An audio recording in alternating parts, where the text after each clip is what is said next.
Good morning, everybody. I'd like to welcome you to our study this morning. We're studying the Gospel of John. We're going to study the entire chapter of chapter 18 today. It's 40 verses. We've just completed what's called Jesus' farewell discourse. He spent 4 whole chapters talking with his disciples, instructions, teaching. In fact, last week we studied chapter 17, which was his prayer. It was a 3-part prayer, if you recall. He prayed for himself, he prayed for his disciples, and he prayed for all future believers, which includes us. And that is a very moving prayer. It's a prayer that I think that if Jesus were not God, it would almost have been blasphemous, because he makes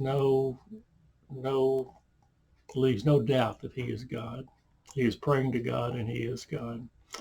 But today we're going to be in chapter 18, and it's about Jesus' arrest. And I've entitled this lesson, "The Darkness Has Arrived."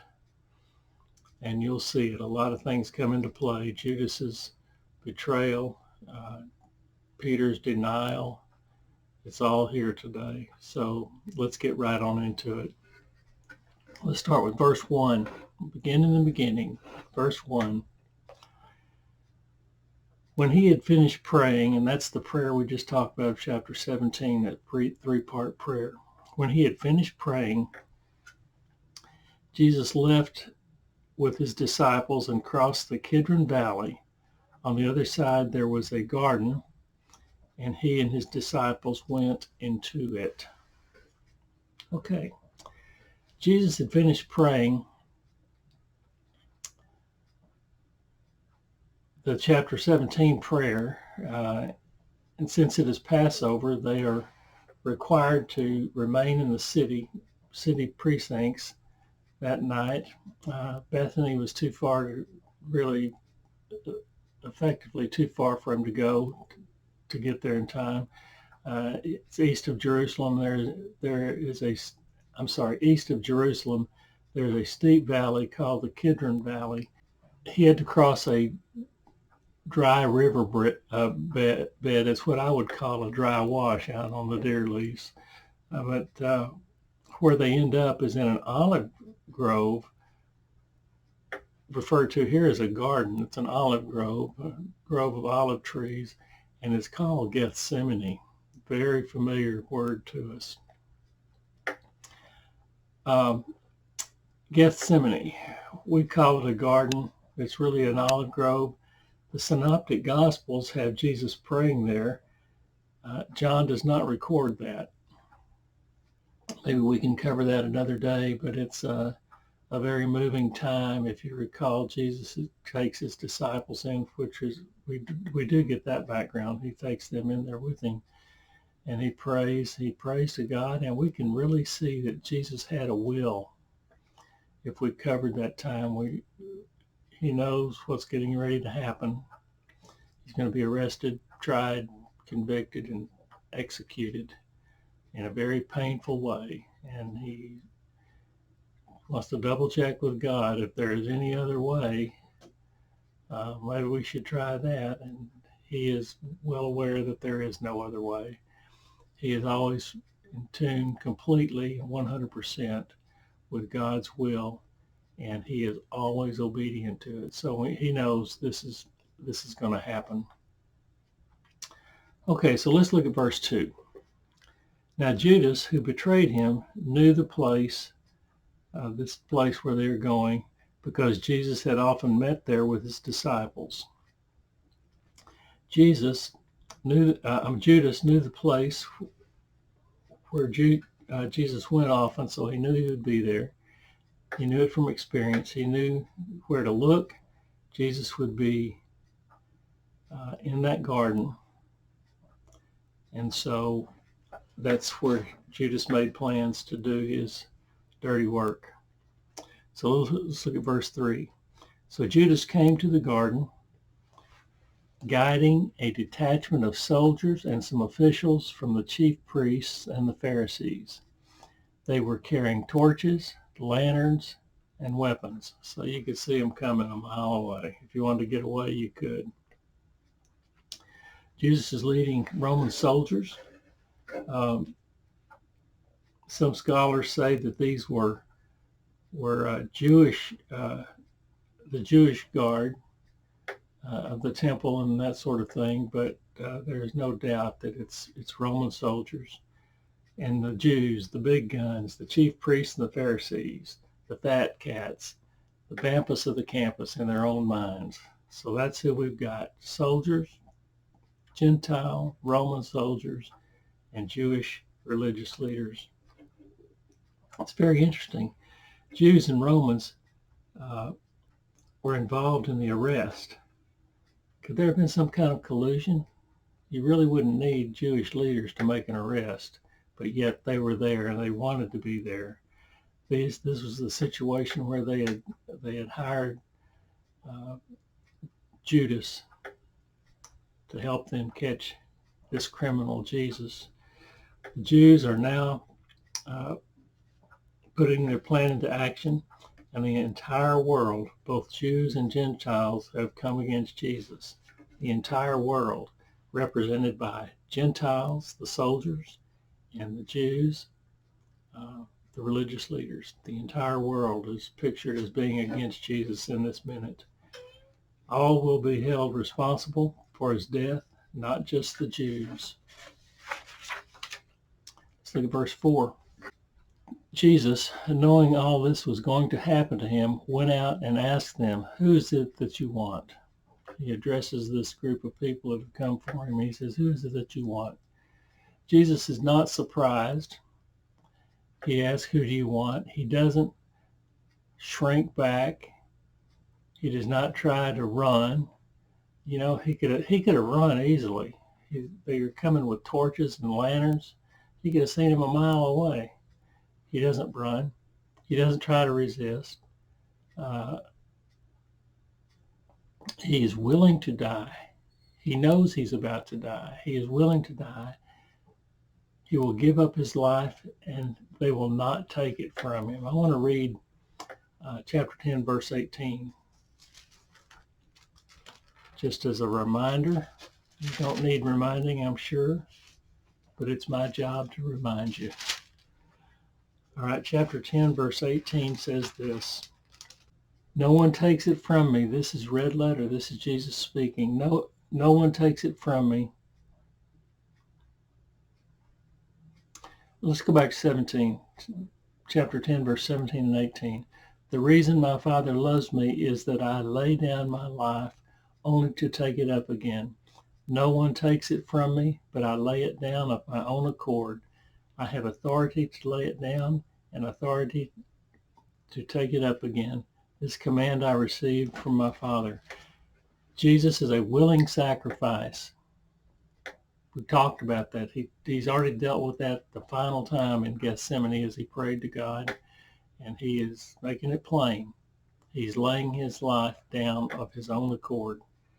All right, so let's look at verse 5. Back to chapter 18, verse 5. Jesus of Nazareth.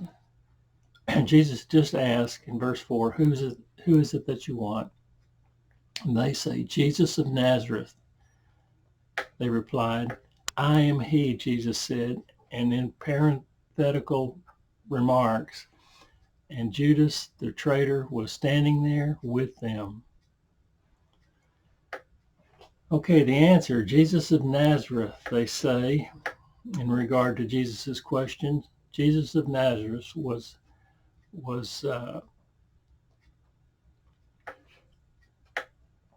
the response, probably to be sure that they had the same one is the reason they were at the right one is the reason they were asking. It only appears 2 or 3 times in Scripture. It appears here, back at the cross. He's referred to as Jesus of Nazareth in 19:19. In chapter 1, verse 4, when Philip refers to him, around with Nathanael. He's called by the Jews. And make no mistake, this is the one they want. This is the one they seek. And that's why he's referred to as Jesus of Nazareth. There could be other Jesuses, but Jesus of Nazareth is the man. How Jesus responded to the question, he says, I am he. I am. Wow. Back in chapter 8, we had 15 occurrences of the word I am in chapter 8, all pointing to who Jesus is, not the man, but the Messiah, the Son of God. I am. Remember, God referred to himself that way. He said, that's my name, I am. Jesus uses it freely and fluently and often. He says, I am. I am he. And what happens, we're going to see in verse 6. Verse 6 says this. When Jesus said, I am he, they drew back and fell to the ground. So this word I am had meaning to them. They fell back. This is not stumbling, bumbling, falling all over themselves. This is not the effect of Jesus' personality on the mob. This is the biblical response of holy fear before the Lord. There are several other occurrences of this falling down in the presence of God back in Ezekiel 128. In fact, I wanted to read that one to you. Let me read that. Ezekiel 128. Like the appearance of a rainbow. This is the vision, the beginning of Ezekiel's vision, when God is coming for Ezekiel. If you recall, you should watch that video on Ezekiel 1. It's an amazing thing. It's about God coming for Ezekiel, and he comes in a storm way off on the horizon. It gets closer and closer. Finally, it just completely envelops Ezekiel, and it says, this is the appearance, let's see, in 128 it says, like the appearance of a rainbow in the clouds on a rainy day, so was the radiance around him. This was the appearance of the likeness of the glory of the Lord. When I saw it, I fell face down, and I heard the voice of one speaking. He knew he was in the presence of God, and he fell down. So that's the kind of situation we're talking about here. Jesus said, I am he, and when he said that, they just fell back. There's another time, also in Daniel 10:9, a similar thing happens. And Acts 9:4, another one, and so on and so forth. This is a theophany in which God has been revealed before mortals. The only response is to fall prostrate before him. All right, let's look at verses 7, 8, and 9.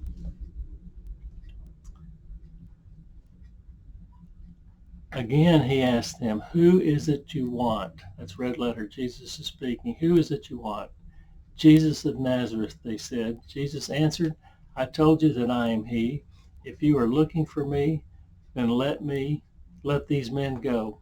Then verse 9, this happened so that the words he had spoken would be fulfilled. I have not lost one of these you gave me.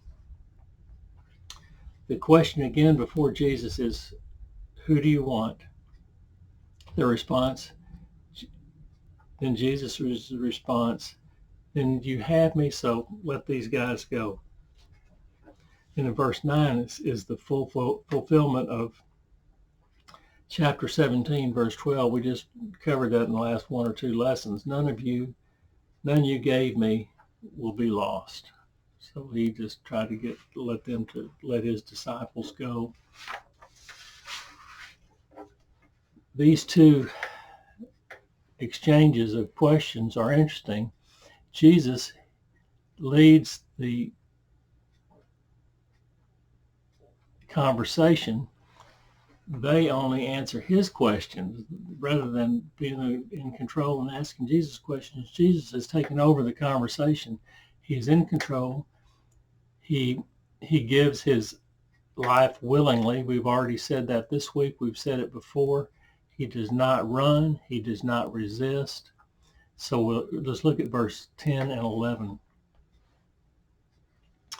Then Simon Peter, who had a sword, drew it, and it's a familiar scene. Then Simon Peter, who had a sword, drew it and struck the high priest's servant, cutting off his right ear. Then parenthetically, the servant's name was Malchus. In verse 11, Jesus commanded Peter, "Put your sword away. Shall I not drink the cup the Father has given me?" That last part was red letter. Jesus is speaking. Put your sword away. Jesus does not resist, but not so for Peter. Peter's ready to fight. Peter draws his sword, cuts off the ear of this man named Malchus. Luke says Jesus restored the man's ear. We don't get that account here, but that's just another detail from another one of the Gospels. Jesus still does not run or resist. He's standing right there. He could try. That was a huge distraction. He probably could have run off if he wanted to. Jesus still does not run or resist. He gently chastises Peter and reminds him that he is on his Father's business. It's a critical timetable he has to follow. That timetable is for his march to the cross that the Father has set up. It's part of God's plan. Jesus is in tune with it. He's obedient to it. And this is what is going to happen. He refers to it as his cup. You see that? Shall I not drink this cup the Father has given me? All right. Verses 12 through 27 deal with Jesus, Peter, and Annas. So let's get on into those verses 12 through 14. Then the detachment of soldiers with its commander and the Jewish officials arrested Jesus. They bound him and brought him first to Annas, who was the father-in-law of Caiaphas, the high priest that year. Caiaphas, verse 14, Caiaphas was the one who had advised the Jewish leaders that it would be good if one man died for the people. Remember, I referred to that. Well, let me just quickly say it. I referred to that as a prophecy that Caiaphas unknowingly spoke. It was kind of like the greater good. It's better that one guy should die than we lose everything we've worked our whole life for. If you recall, Caiaphas was telling them we could lose the temple, that means we'd lose our jobs, we'd lose our wealth, we'd lose our status and all that. It's better that one guy died than we lose all that. That's what he was talking about. But the Roman soldiers and the Jewish bigwigs arrest him. It is interesting to me that the Jewish officials wanted to have a hand in the arrest. You know, I talked to, at the beginning, I mentioned that the Jewish leaders and the soldiers came to arrest him. There's no reason for the Jewish leaders to be there. They have no authority to arrest anybody. But the soldiers were there to do that. But the Jews wanted to be there. The leaders wanted to be there. We hate Jesus so bad. We want to have a part in this. And then they tie him up and they take him to Annas. Annas is the father-in-law to Caiaphas, the current high priest. Anna is a high priest emeritus. He served as high priest from AD 6 to AD 15. 5 of his sons became high priests, including Caiaphas, the son-in-law. Annas continues to have great power and influence after removal from office because the people resented how the Romans control the high priesthood, and Annas was able to, in some way, to gloss that over or appease them. Okay, he was the patriarch of the priestly family. He was known for his wealth, power, and, interestingly, greed. Caiaphas will enter into the picture in a few verses, but he is the one who unknowingly uttered that prophecy, which I've already reminded you of, where he said it's the greater good theory we talked about. Better for one guy to die than we lose everything. It was that. That's what that verse 14 is referring to. So let's look at verse 15 and 16. Simon Peter and another disciple were following Jesus because his disciple was known to the high priest. It's interesting to note, because this disciple was known to the high priest, he went with Jesus into the high priest's courtyard. But Peter had to wait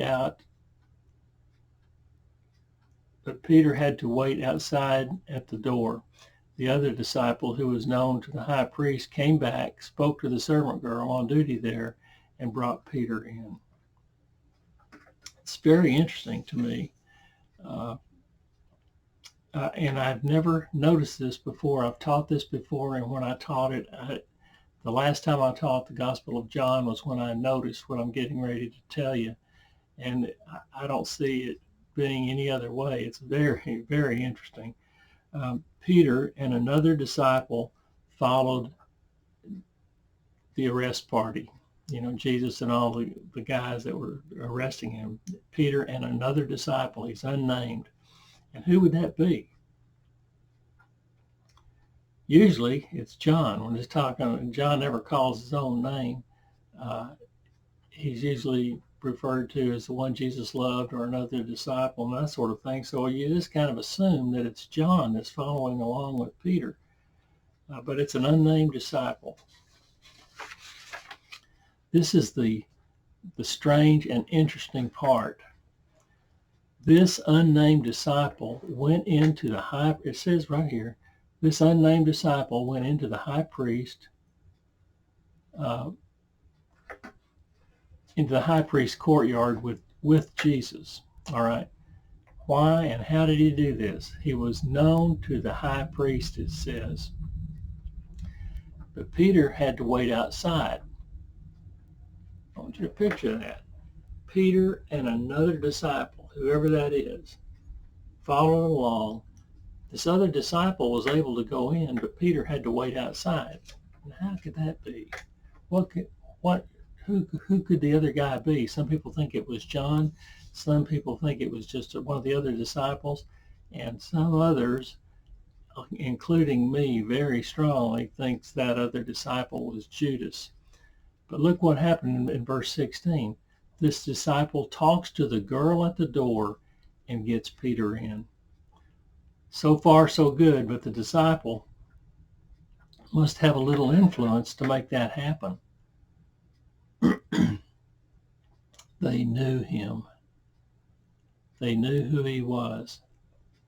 It says that because this disciple was known to the high priest, he was able to get in.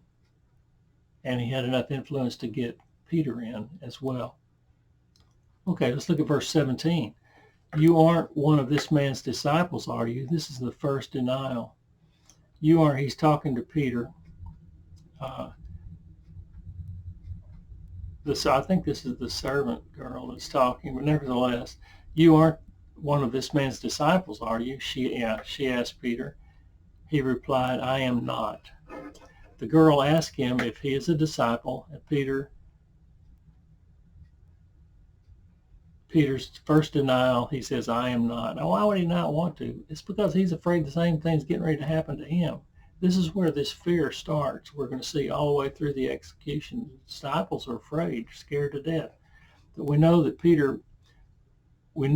Peter would, but I wonder if she would have recognized him as one of the disciples who went with Jesus had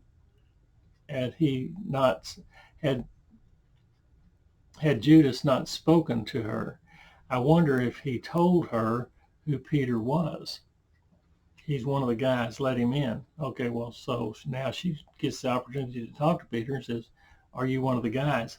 Furthermore, if Peter would present as a problem, if he were a disciple, why would the disciple who talked to her not present as a problem as well? So if Peter's afraid for his life and well-being because he's a disciple, why wouldn't the other one that went in It's because he's known. It's because it was Judas. It had to be Judas. Let's look at verse 18. It was cold, and the servants and the officials stood around a fire they had made to keep warm. Peter was also standing with them, warming himself. I would imagine that Peter feels a little vulnerable. It's a small courtyard, no way to run. If I'm discovered and they try to get me, I can't get away. They may recognize him and that sort of thing. He's just kind of looking over his shoulder all the time, I would imagine. So verse 19 says, meanwhile, the high priest questions Jesus about his disciples and his teaching. Still talking to Annas, the high priest emeritus, so that this is not the real trial. Annas would not be presiding over the trial. It would have to be somebody else. So this is not really part of the trial. It's just something I think Annas wanted to have a part in. So they brought him to him. In the real trial, the judge would not ask direct questions of the accused, but rely on the two witnesses required. They would question witnesses, like right now you watch on TV, you watch a trial on TV. They don't question the accused unless he's on the witness stand. They question the people that are there to testify. All right. But yet here, Annas questions Jesus directly. Annas questions him directly about two things, his disciples and his teaching. Let's look at verse 20 and 21. Now here's red letter in response to the questioning. I have spoken openly to the world, Jesus replied. I always taught in synagogues or at the temple where all the Jews come together. I said nothing in secret. Why question me? Ask those who heard me teach, who heard me talking. Surely they know what I said. Jesus says, I have not conspired in secret or in a secret place. I've always taught openly in your religious places. Produce the witnesses against me. They can tell you. Give me a trial. Put me on trial. They may have been maneuvering to accuse him of being a false teacher or a false prophet. And to be a false prophet, he would have to secretly entice or deceive people. He did none of this. Punishment for a false prophet is death. So they might have been trying to get him on that. So let's go to verse 22. Verse 22 says, when Jesus said this, one of the officials nearby slapped him in the face. Is this the way you answer the high priest? He demanded. Since Jesus is giving reminders and pointers to Annas of judicial procedures, the guard, actually one of the officials, struck Jesus in the face, accusing him of insolence. So let's look at verse 23 and 24. We're getting a picture of what's going on here. Verse 23 and 24. It's red letter again. If I said something wrong, Jesus replied, testify as to what is wrong. But I spoke the truth. Why did you strike me? Verse 24 then Annas sent him bound to Caiaphas, the high priest. All right, we're getting closer and closer to the cross. Verse 23 and 24.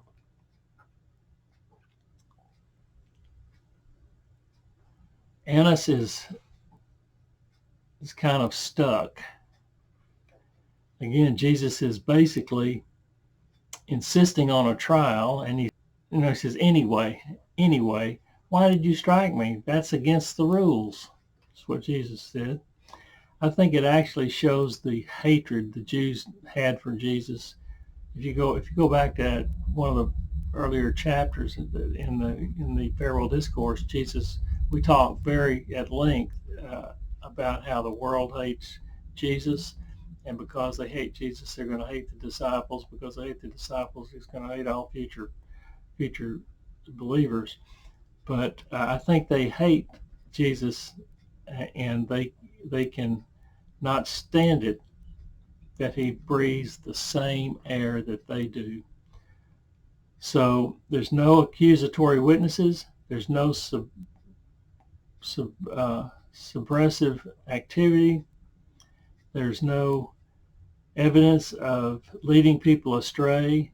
Nothing to go to trial with. So off to Caiaphas he goes. All right, let's look at verse 25 through 27.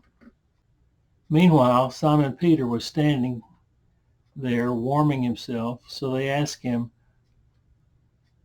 "You aren't one of these disciples, are you?" Okay, here comes the number 2 denial. He denied it, saying, "I am not." And then verse 26, one of the high priest's servants, a relative of the man whose ear Peter cut off, challenged him. "Didn't I see you with him in the garden at Gethsemane?" In verse 27, again Peter denied it, and at that moment a rooster began to crow. So here we get the second and third denial, and then the rooster crowed. Peter's second and third denial, but this time he is recognized. There's no doubt, we got you. We know we know that you're recognized. He knows that he's recognized. This had to scare Peter because he knew he had been had. He denied it, the questions about knowing Jesus 2 times, and then the fulfillment of Jesus' prophecy, it culminates with the crowing of the rooster, as it was back in chapter 13, verse 38. It's very interesting. Jesus stands up to his questioners and denies nothing. Peter is questioned no less than 3 times, and he denies everything. Our Lord is on a mission. Peter is just kind of in self-preservation mode. All right, let's look at verse 28. Then the Jewish leaders took Jesus from Caiaphas to the palace of the Roman governor. By now it was early morning, and to avoid ceremonial uncleanness, they did not enter the palace because they wanted to be able to eat the Passover. Early in the morning, he's taken from Caiaphas to the praetorium, the palace of the Roman governor. I know all of this is necessary and part of God's wonderful plan of salvation for man and glorification for Jesus, but it's still hard to watch. There are movies about it. How many sermons, how many Easter messages have we heard? For the believer who loves Jesus, it's hard to watch, but we know that he did it for us in obedience to God's plan, and so there's joy in it. Jesus talks about all of this as part of his glorification. All right, it is Passover, so there's no contact allowed with the Gentile because of ritual uncleanness. The uncleanliness is more of an issue than just the Passover, because the purification process would take so much time that the period of uncleanness would spill over to the Feast of Unleavened Bread. Which goes on almost simultaneous, a very big deal in Judaism, whether devout or not. So if they come in contact with the Gentiles, they end up, because of the requirements for purification, takes enough time to where they would completely miss Passover, and they didn't want to do that. It's a big deal. So verse 29 says this. So Pilate came out to them and asked, "What charges are you bringing against this man?" Pilate comes out and he is mildly aggravated at the late hour, to say the least. I was in bed. What'd you get me up for? And based on the political savvy of Caiaphas' relationship to Pilate, he has probably already briefed him personally. It's very interesting. Pilate knew what was coming because he had been warned. You might as well get ready for this. This is what's going to happen tonight. All right, verse 30. If he were not a criminal, they replied, we would have handed him over to you.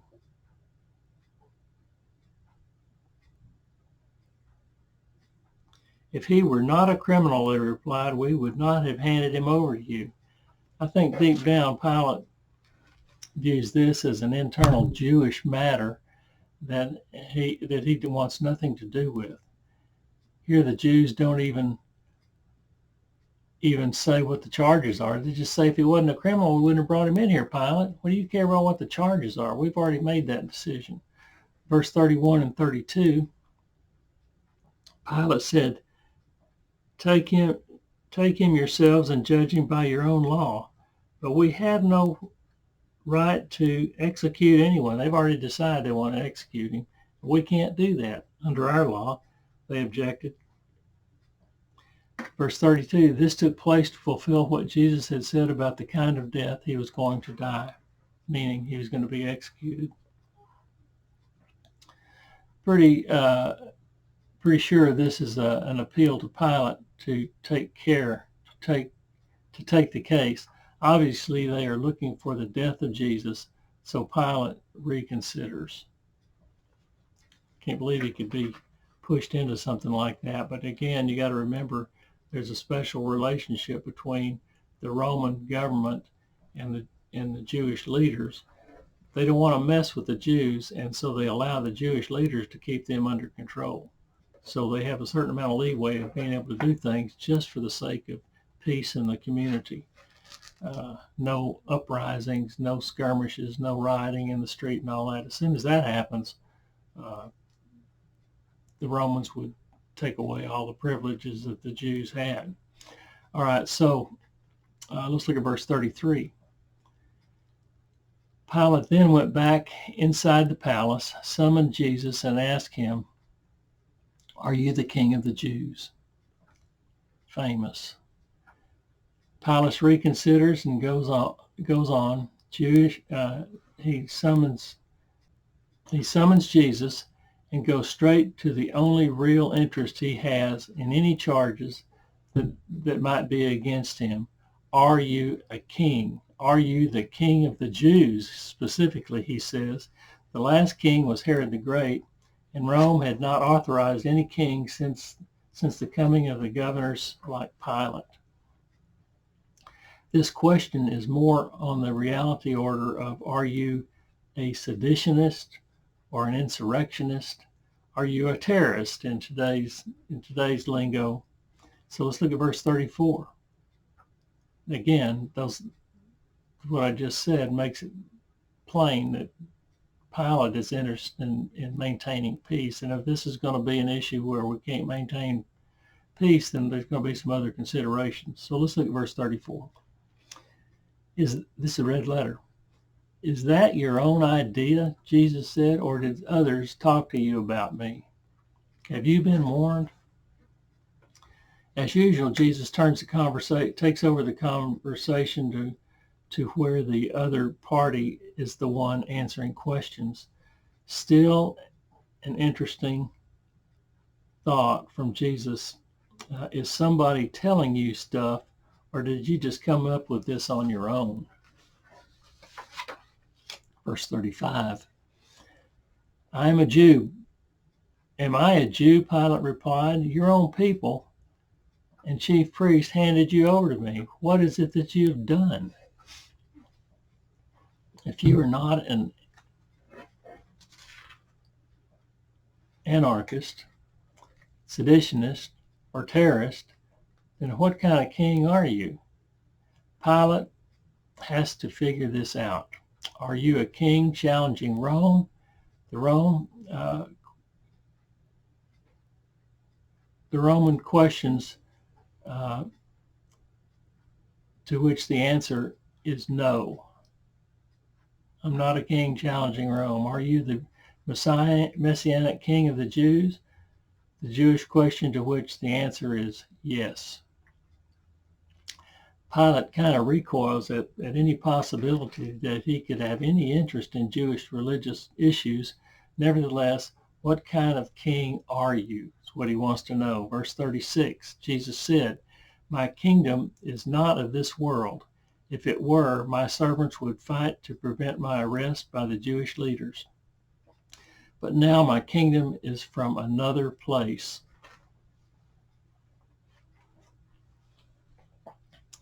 Jesus barely refers to his kingdom in John. Jesus rarely refers to his kingdom in John. This is one of those places. He deflects anything remotely related to politics and threats. I have a kingdom, he says, but not from here. Pilate is probably scratching his head over what he means.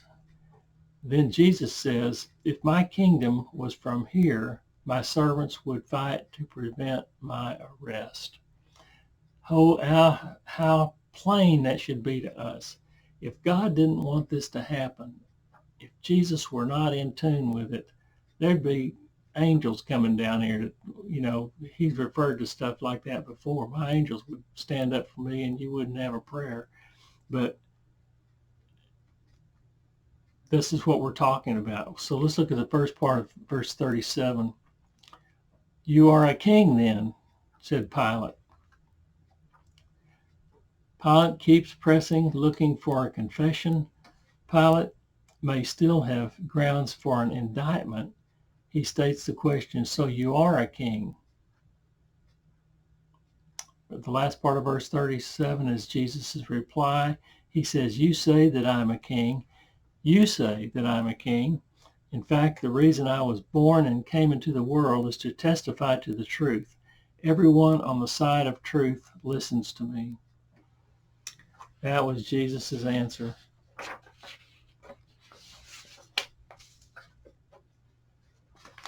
The king is your word, Pilate.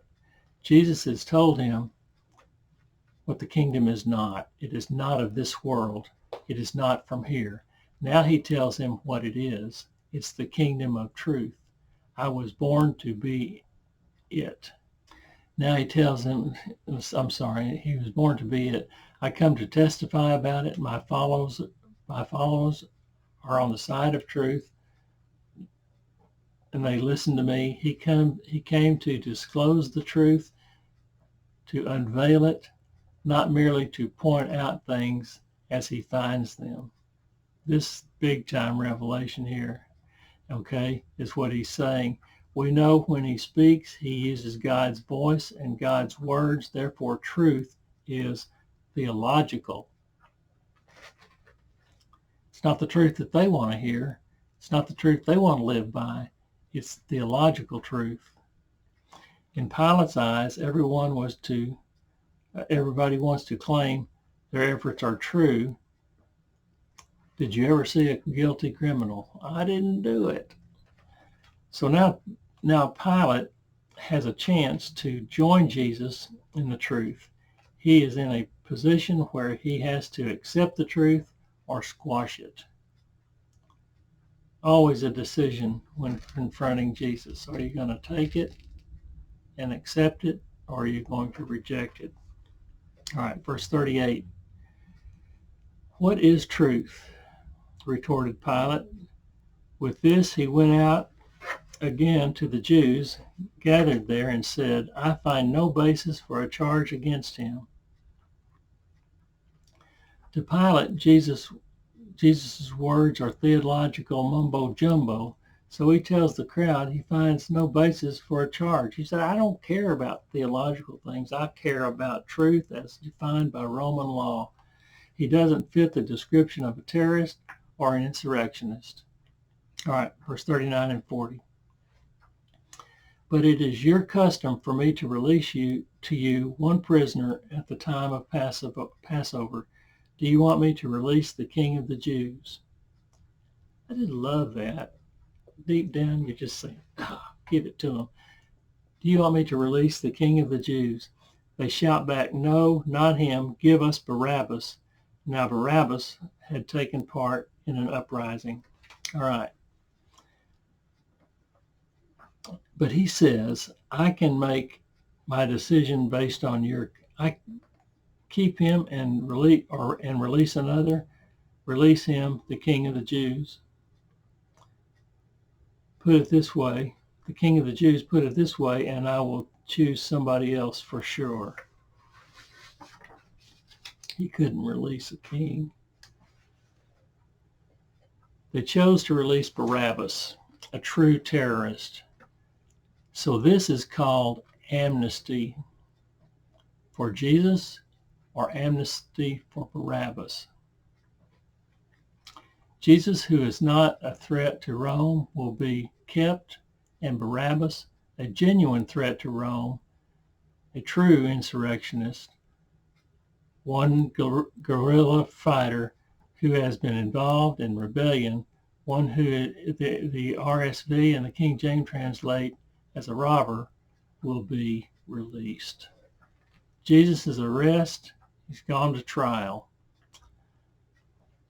So that's where we end today's lesson. I want to thank you for studying with me. You can see we're marching to the cross. And I want to thank you for studying with me today. That's all I have for you.